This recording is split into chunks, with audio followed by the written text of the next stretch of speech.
Long ago, there was Shalanon, king of Ananur.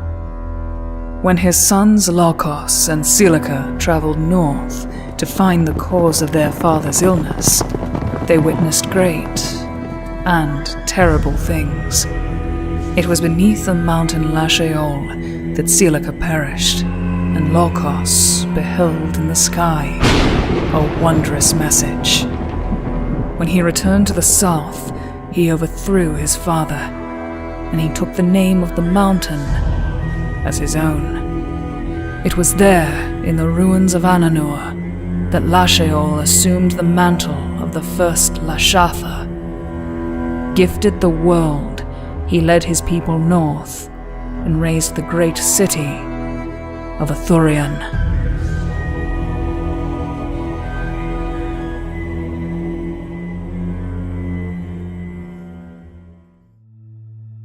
Hello everyone and welcome to this special video. Today we're going to be talking about something that's quite near and dear to our hearts, the Sarturus world building project. We might get into why world building isn't not quite the right name for what we do, I suppose, but today's video is really going to be kind of tracking the history and the creative trajectory of Sarturus.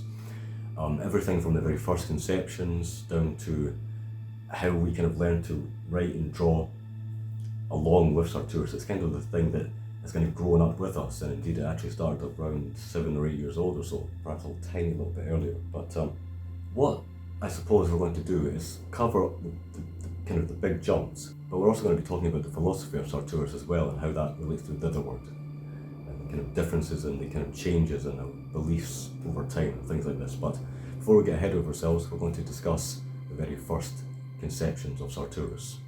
So where Sarturus really begins, I suppose, is your very first childhood imaginings. You were a drawer, you were always kind of thinking about creating things, and you came up with a handful of names. That's right. So the basis of Sarturus really comes from these names, which is really interesting because it's so far back in childhood. Very vague, almost kind of esoteric in a sense. So there was 5 names, I believe. There was Una, Muna and Tuna. And those are sort of grouped together. Yes, and then there was 2 other names. There was Silica, and then there was Lokos, which the last one is a very important name because Indeed.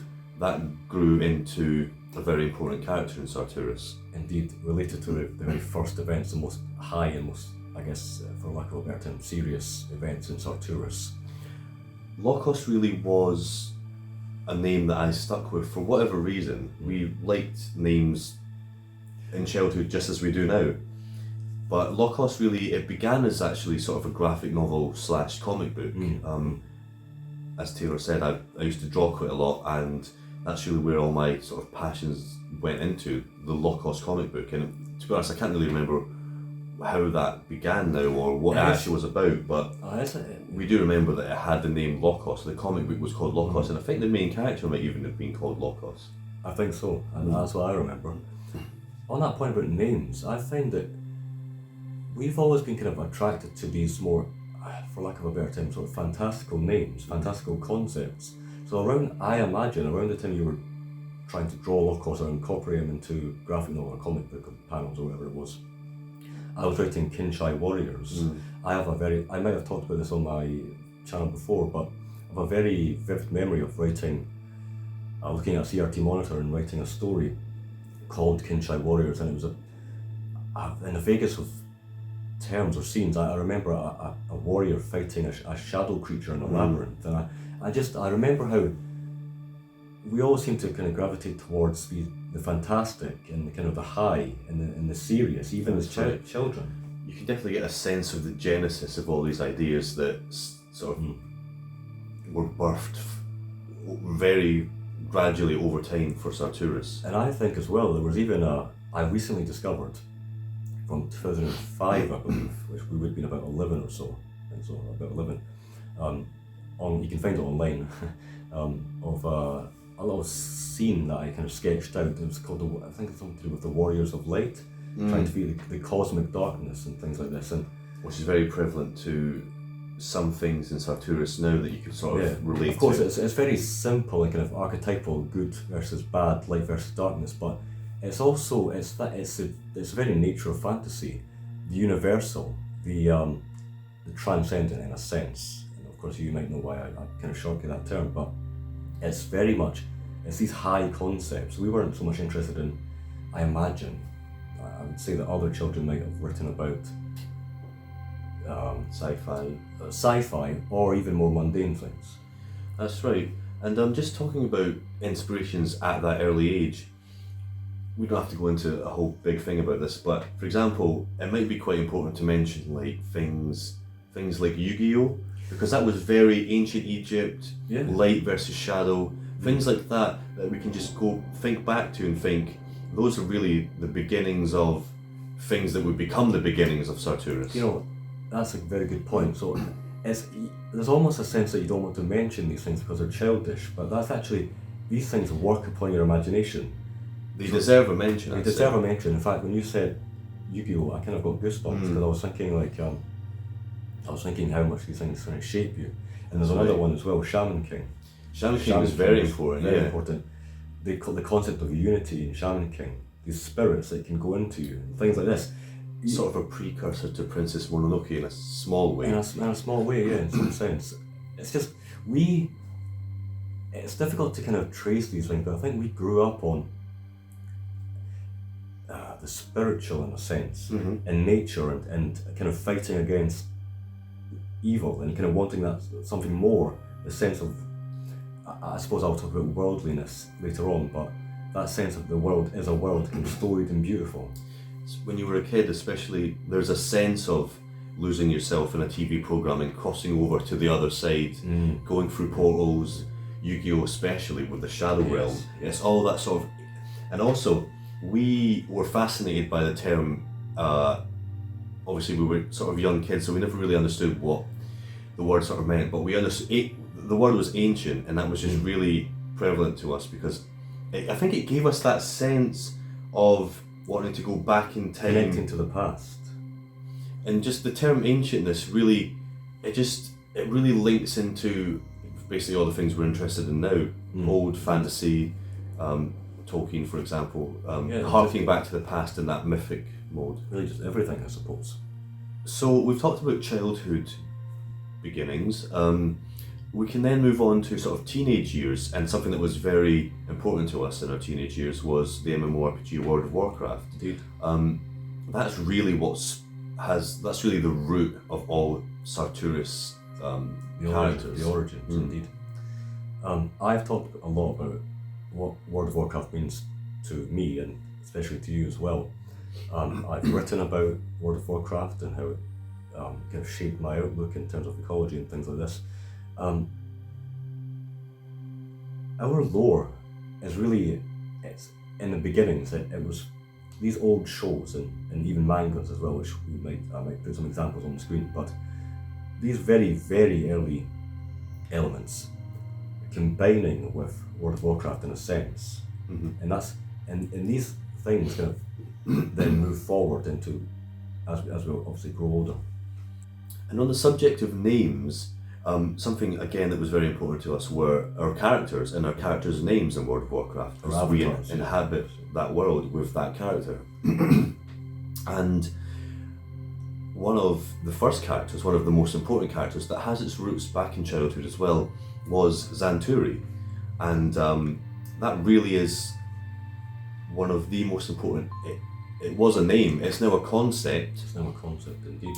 But it began with Xanturi in World of Warcraft, your character. Indeed. And now... Should I explain Xanturi, who he was, and you can do his relation to nature before we go into other characters and ideas. So Xanturi really began as a night elf warrior, this figure, a Kaldari, who wanders the island tree of Teldrassil. And there's just this idea of entering another world, Azeroth, and inhabiting the body, being embedded in Xanturi. And of course, we always talk about this such a central motif, this idea of looking left and right, to take it like a world encapsulating gaze. So when you first enter World of Warcraft as a night elf, the first thing you really do is to look around left and right. And it's really symbolic for us because it's kind of taking in a brand new world. And I suppose that's another locus of world building in a sense. Indeed, yeah. And whilst we will get onto the philosophy of Sarturus, I would say that from the very earliest kind of conception, Santuri embodies the philosophy of Sarturus from nature and kind of exploring worlds and things like this. And this leads me on to the point I was making previously, because Santuri embodies all of the spirit of Sarturus. Santuri was sort of shortened as a name to Turi, and that is a central character in Sarturus. So as you can see, all these things from childhood to teenage years have melded into the core concepts of Sarturus and our sort of philosophy. Certainly. Because your character Santuri meant a lot to you, and we've then transitioned Santuri to be Turi, one of the most important characters in Sarturus. Indeed. And also at the time, we were just children, about 12 or 13 years old, as we kind of entered Azeroth. And we never knew what it would become. We never knew. But then somehow it just follows along. Those characters meant so much to us that when we created new things and continued to be creative, they stayed with us. And then so it meant more to us when we created stories and we saw one of us would include a name from our previous years and oh wow, Taylor for example has managed to include this in a story. It's even more emotional. Yeah. So that was my primary character, Santuri, who became a character in Sarturus and also a concept in a general sense. Concept of actually Zanturion is the name for the concept. But had other characters as well, and a little bit later on. Oakenwise, for example. And Oakenwise, some of you may know, was the name for my website, oakenwise.com. So that actually became the name Oakenwise from World of Warcraft became Oaken. There's many links, of course. It's very interesting to go back and see and try and follow the thread, going back in time to see this name became this and that became that, and actually that became a more important principle and concept, and then indeed, and it's always a bit like Tolkien's work himself. Our work is never actually done. We're always continuing to change the meaning of names, indeed, how important a name might be to us, and it becomes very layered and quite difficult to follow. And in fact, I almost feel, we might get onto this later on, but I almost feel proud about how much we've done, and to the point where you actually forget what you've already written, and how does that make sense? How does that link together and things like this? You forget the origins of specific concepts and names. So it almost feels like real lore in a sense, where you're looking back at these documents and it begins to have a certain weight. The imagined history begins to feel like real history when you go back through documents and think, I had no idea that character started like that. And actually, who created that character? Who created this concept? Was it me or you when we were discussing the best way to go about this particular story plot? Who came up with that idea? So those were my characters, really. There was several more, but that's the main one, Santuri and Oaken, or Oakenwise and things like this. But your characters, Ryan, I believe your very first avatar was Daedrin, human paladin, and he was kind of connected to the light and how that relates to the theocratic faction, I suppose, in Sarturus. That aspect of Sarturus. Indeed. Kind of the more theological side. Which is interesting because Daedrin was my first ever character, paladin, and what Daedrin became was the father of my main character in WoW, Sarturus. That's correct. Yes. So Sarturus was my main character, and he's not called Sarturus in Sarturus, he's called Uran, but very. They're both linked together. That's correct. So essentially, Daedrin is the father of Uran, but these are actually polar opposites in a sense. Daedrin is kind of connected to theology and the light, and if Daedrin is the light, then his son Uran in Sarturus or Sarthus is very much the shadow. The shadow, indeed, connected with the night. He's someone that, in the earliest conceptions of the lore, and still today, I suppose, he challenges theocracy. He challenges the idea that we should need to transcend the world, and He kind of chafes at the customs and the laws and traditions of the theocratic civilization, society. That's correct. That's really an overview of how early concepts from childhood to teenage years sort of meld and become something different in Sarturus. Yes.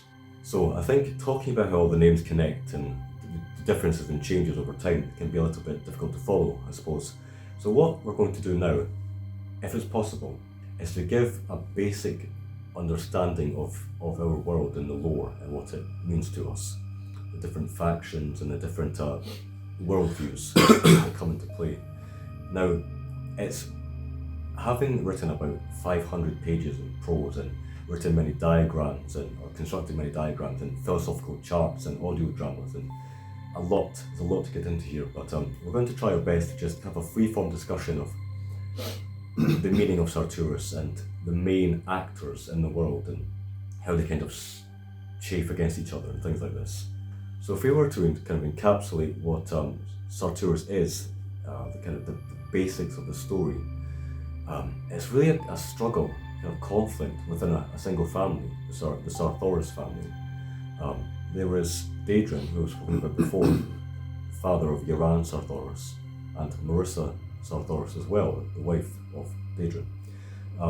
And the important thing I think we need to get across is that we don't really subscribe to this idea that we need to go into magic systems and kind of get into the minutiae and all the detail about creating races and again magic systems and so much detail that you get bogged down in the world building, the trap of world building.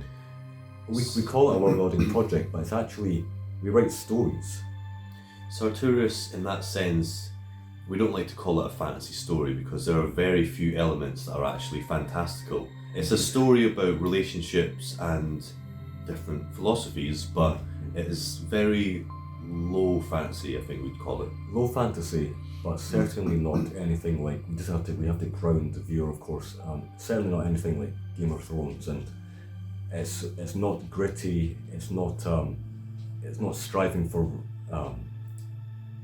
kind of a dark realism, I suppose. It's got that kind of, the best way you can kind of ground this is it's like the Silmarillion, in a sense. It's like Tolkien without the magic, really. I suppose when magic comes into Sarturus, it's embodied in these larger beings that are very vague and never really show up. So our world building project is just about characters, really. Sarturus really is about opposing worldviews and the conflicts that arise from that. For example, on the West, we have really everything that we stand against. It's philosophies that we don't agree with. Then we have, to the East, philosophies that we do agree with. Indeed. And that macrocosm conflict against the West and the East really is distilled down on a much smaller scale with the family Sarturus that you really follow as the story progresses. The story is about the Sarturus family. You have Daedrin, as we've talked about before. You have Marissa, Daedrin's wife, and you have J.R.R.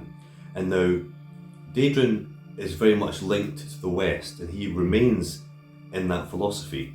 Then you have Marissa, who was once with that philosophy, but due to certain events, she no longer finds herself in that camp, should we say. And now, what the main concept of Sarturus really is J.R.R. stuck in the middle. He is of two worlds. Indeed. He wears a mask, as we like to say in Sarturus. He's pulled in different directions by his father and his mother, and it's really his calling to go out and try and find his own way.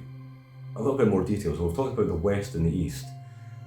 What we need to get across is that although we have complexities in our kind of worldviews and philosophies, the West is very much theocratic, world denying. They see the domination of nature as being something that allows them to transcend and to become something more. And the East is, I suppose, the East is tied to tied to a kind of a more humanistic set of principles where they value yes, I should clarify, it's very important, not distorted humanism, very much kind of humane. They value civilizational progress, but they also value nature. They are very much like we kind of model that on Greece and Rome, I suppose, more so right. Greece. It's also important to note that, as we like to say, the East is very anthropocentric. Indeed. They are not of the same view as the West, that believes that humans and man is above all, which their religion in the West has really taught them to believe that they are above all, and so they can do whatever they please to nature and other creatures. It's interesting to note that not only is Yoran in the middle of Daedrin and Marissa and being pulled towards the east and the west, where he finds himself, and where his family find themselves, is actually in the middle of the continent Ulthalor. Indeed. Because on the west side we have Ithurian, and that's the central basis for where the theocratic faction really lie. And there's what sets into motion the action really of Sarturus is that the West are slowly encroaching upon the East. So as you can think, you have the West, we have Yoran in the middle. Actually, he lives in Altheon, the City of Truth, which has only recently become Altheon. It used to be called Ulthandros, but the West has slowly encroached and actually taken over Ulthandros. It's now called Altheon. And Yoran really finds himself in the middle, and he's drawn to the east, away from the west. He's drawn away from his father to his mother, and Marissa, his mother, really is the one that instills in him the love of all the things that we value in the east. He finds himself, really, because we're talking about the overarching story of Sarturus, Yoran is on a journey to find himself in the east, to find himself in the kingly home of Ancelion.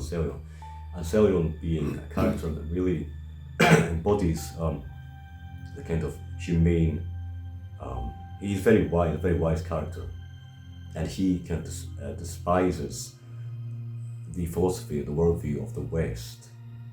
I think it's quite. Sorry, I should just clarify that his counterpart, I've not mentioned a lot of very important names. His counterpart is Lashazul, the main Descendant of Lokos. Descendant of Lokos, indeed. Lashazul, I suppose, is the antagonist.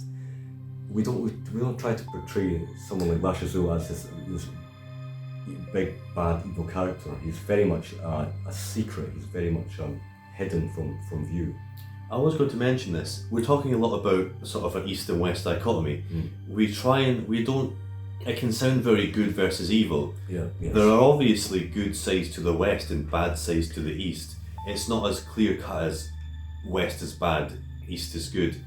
They all have different qualities that are admirable. That's actually a very good point, because something that I might as well mention now is that over time, our views, certainly my views, have changed. Your views have changed, Sarturus has changed as well. Indeed. I think, when we were younger, we might have tended towards denigrating the theistic side, the theocratic side, a bit too much. Whereas now, I think we see Sarturus now as kind of, we want a kind of dissolution of the different sides and a kind of formation of something better for everyone. So it's not just denigrating the West in their views as almost trying to take the good from that, valuing a sense of transcendence, but not necessarily valuing the world. That's true. One side may be worse than the other, but there are definitely good sides to each faction, we could say. And this is a very good point. It leads on to the last major element, I suppose. The people of Sarturus, the people of Sarturus, the indigenous tribes, the nomadic tribes, these people that in fact almost look down upon, not in the sense of denigration, but actually look down upon the events happening, the conflict somewhat between East and West. So if Yoran is this small-scale figure embedded in that kind of conflict, the indigenous tribes are really looking at it from a kind of almost a historical sense, and they really take issue with how the land is changing. So I would say that there are 4 main indigenous tribes that span the continent of Ulthuan. In the east, there are the Solvara, that kind of inhabit the pasture lands, the grasslands. In the west, moving to the west, there is the Losgally, which kind of find themselves travelling through the waterways, have a very strong connection to water. In the heartlands of Ulthuan are the Dekaru, the woodland people that are connected to the heartlands of the forest. The ones that find themselves most connected and troubled by the events of the war between the East and the West. Indeed, very close proximity. Felling of the forest and things like this. Moving forward, moving upwards, now there are the Fuartala.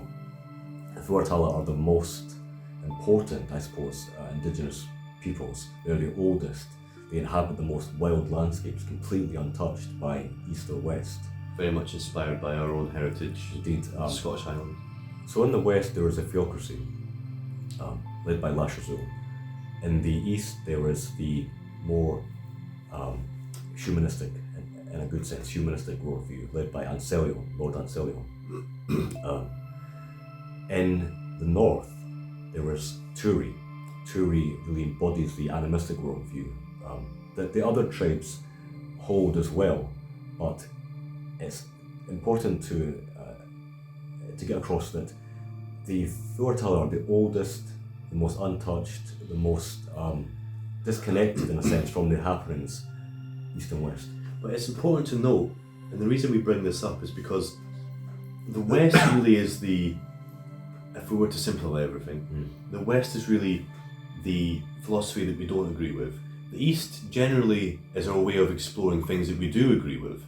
The North is where we discover again our own spirituality in a sense.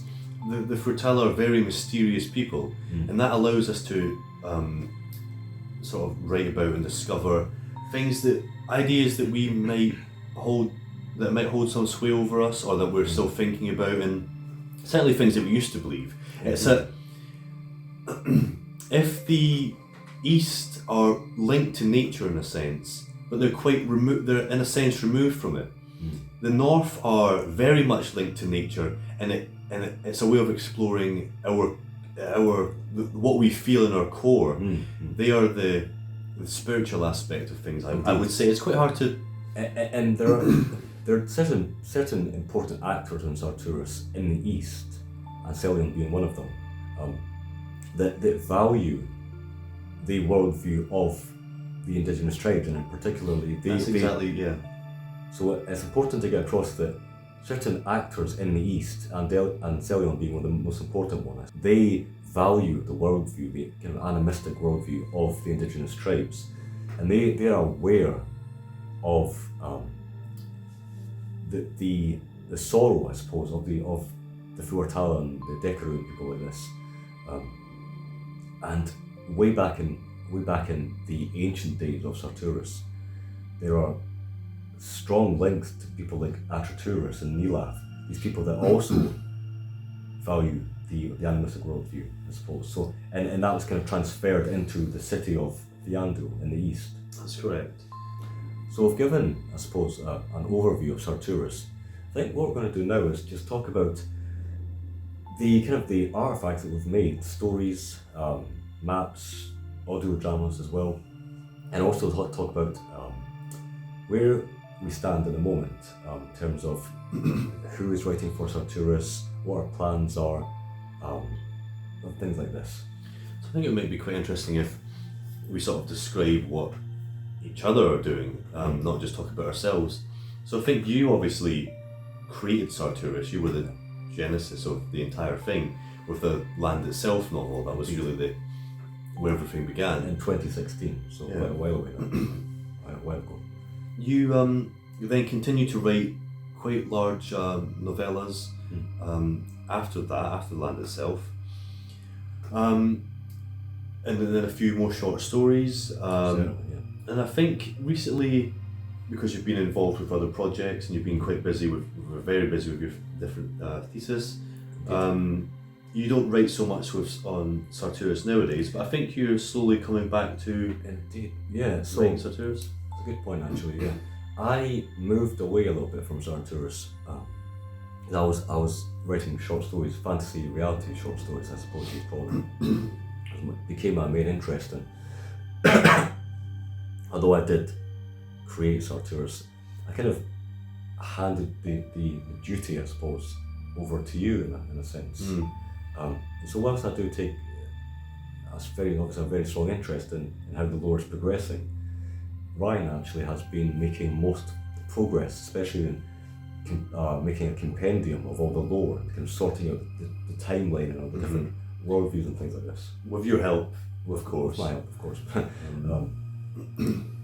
But the most important thing for me, I think the most impressive thing, the most valuable thing, is not the work that we have done behind the scenes for writing and philosophy charts and maps and things.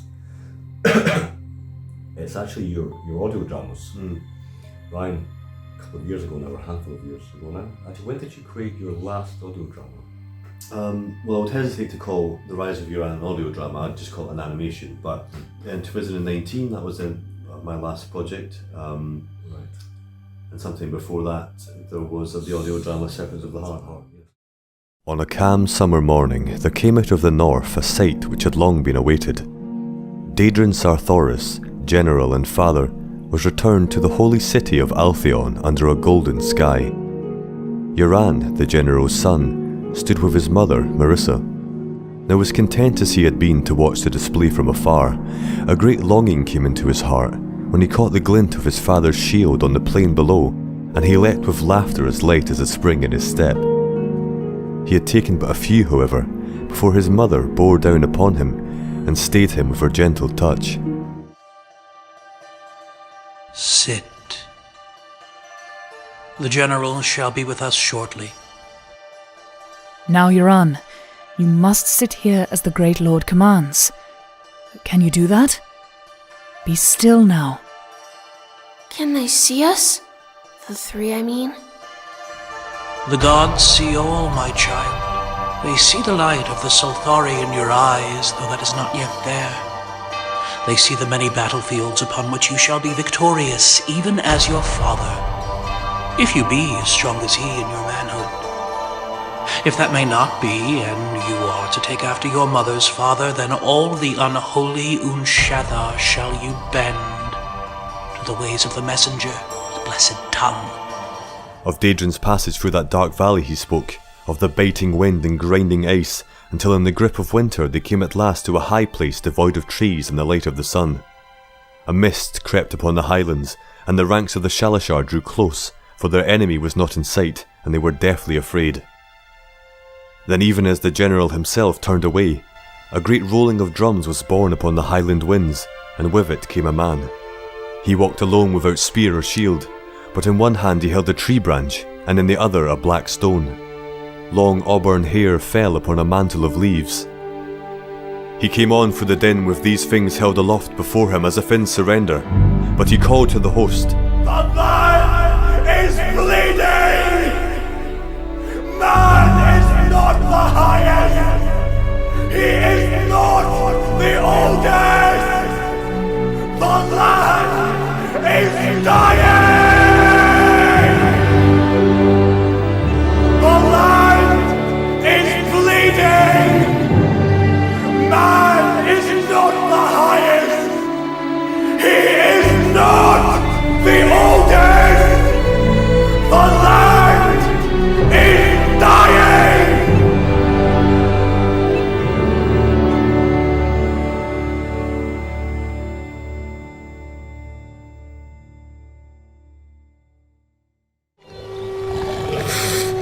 Never shall I ascend in glory to Shaldokos and behold the soul lights of my fathers. I have not the strength of the messenger. I am Unshathar. I am he who the gods detest. Please, say only a few words. Let the people hear your voice and look upon your beauty. Then we shall retire if that is your wish.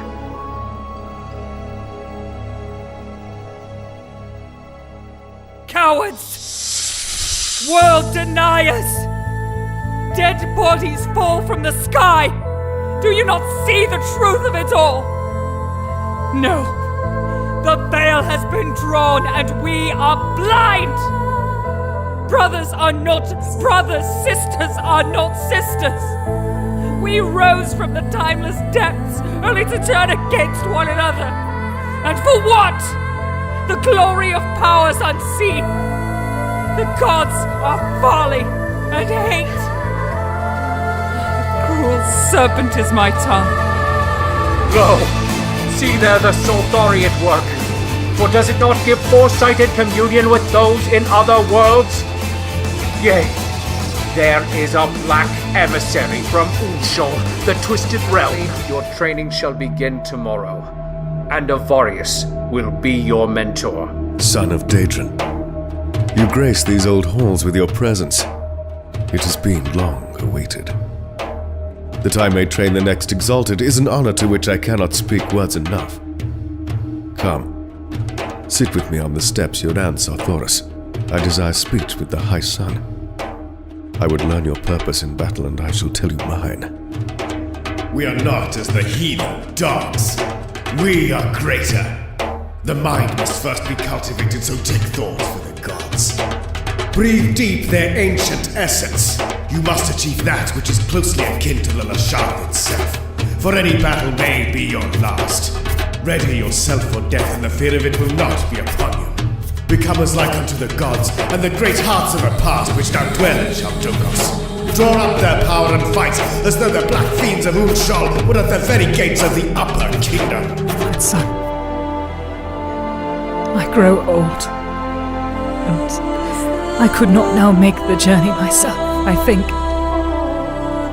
Go to the Sage Lord, and tell him all you know, that he may triumph over Alphion. Travel well, my son. Learn and live. My spirit will go with you. Certainly for The Rise of Iran, the most recent project, give an overview of the lore, just as we've done now, but in much more detail, in much more kind of an atmospheric way. Lots of majestic music and all the characters come into play, and excerpts from the stories as well. It took a long time to make. Really, what it is, we're both quite creative people. I was always an artist of sorts. Sarturus really, the writing aside, the writing is good for its own sake, but Sarturus exists as something to create other media around. I feel so strongly about Sarturus that if I want to create an animation or an audio drama or adapt work that Taylor's done 6 or 7 years ago, I can then pick that back up and create something new based on that old lore and old stories. It's of course a natural thing where the thing you care about most is kind of it's like that springboard, that drive.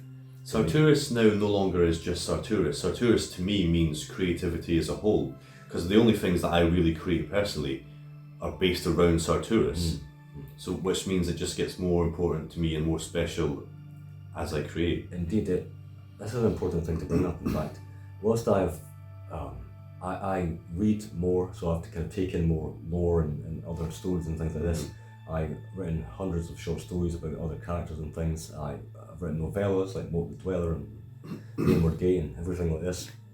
But Sarturus is the thing, I would say, that is so important that I don't think I would ever publish it in a sense. Perhaps one day, but it's so important that I don't think I would actually feel capable of having other people read it, because it's really about us being twins as well, kind of sharing differences in worldview. And I can understand that. I wouldn't rule out the possibility of a very condensed, short story being published in that same universe. Sure, certainly. I mean, I have written a story in the past called The Bookworm, which is kind of actually, it transfigures elements of the conflict with the Sarturus family and things like this. But obviously, because Sarturus is so important to you in your other work, Sarturus seeps in. It always seeps through, yeah. But I think where we really stand now is that Ryan has kind of taken the lead, but I've had more time, finishing my studies and things like this, I've kind of become more and more interested in it, and that's why we're making this video now. In fact, I'm actually writing a story on one of the most important characters and Ryan doesn't even know about yet. It's in fact going to fill in a colossal gap. That's great to hear. Yeah. And I myself am not so much. I do have I have an inkling to create another story quite soon, but really where I lie with Sarturus now is creating that different media around Sarturus. So I actually have been working on and off on a massive project for about a year now, that I shan't say anything about, but is above anything else that I've ever created. I can imagine, because I should say that, so obviously I'm primarily a writer. Ryan is a professional video editor, illustrator. He's had maps that have been well known, circulated online and things like this. And I think that's where your main interest lies, creating maps and videos and creating supplementary things to Sarturus. Yeah. I obviously get great joy and have a great passion for creating the stories themselves, and I do often spend a lot of Mum's creating stories about Sarturus, but I really take Sarturus and expand it out. Indeed, and I'm very glad that you made Rise of Iran in particular, because this will be a video that we link to in the description of this video. It's something that will give you, it's something that we're both proud of, and I was absolutely blown away by it, and it really gets a sense of what Sarturus is like, even if it's just a kind of a basic summary of the lore. It takes Sarturus off the page and makes it feel a little bit more real. So, this has been possibly the most important video on the channel. In fact, I've created a lot of important personal vlogs in nature discussing very important things, but this is possibly the most important. It's interesting that we've made this because we've just come back from Scotland. In fact, it's been 10 years since we moved into England, and lots happened in that time. And I think it's kind of almost like a next chapter in our lives, I suppose. And Sarturus is always going to follow that. That's very true, especially turning 30. Sarturus will continue to expand and grow into whatever we feel like, really. Indeed. It's hard to imagine what as your philosophy grows and changes, so will Sarturus. Indeed. It's even nowadays, actually going back and looking at the oldest lore from 2008 or so, it's almost unrecognisable. It's almost unrecognisable indeed. But to look back, if we were say we were 50, we look back at 20 years from now, we look back at that oldest lore, but then we look back at this video. We look back at this video and say, wow, how much has changed. But I think it's a very worthwhile video to make, and hopefully what I want to get across is that this video combines everything. It combines our love of nature and creativity, our passion for fantasy, our passion for the past. It's everything, I think. Indeed. So hopefully you gain something valuable from that, and perhaps you can contemplate your personal projects if you have siblings, if you create with them as well, and the kind of the benefits of that, the emotional benefits, and making a stronger tie with your sibling and things like this. So, well, thank you for having me on Thitherword yet again. Indeed, it's been a pleasure. So, till next time, everyone.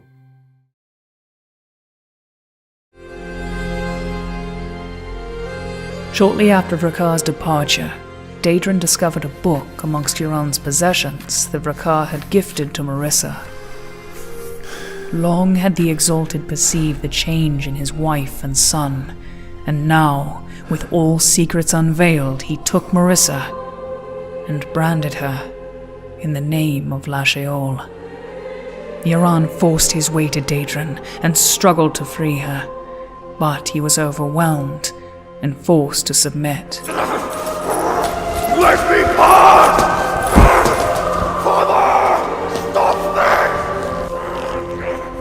this! Seeking freedom from his father, Euron fled Altheon in the night and swore upon the winds that he would return with aid. and free his mother. Do not suffer the name Chaldalini while I am gone. To me, you are Arcanis the Wise. She who stands alone. The Dark Lady of Altheon. J.R.R. would forge his own path, and with the brothers he would meet along the way, he would release Uthalor from the serpents of the heart. He would give his life for the land itself. But those are tales for another time.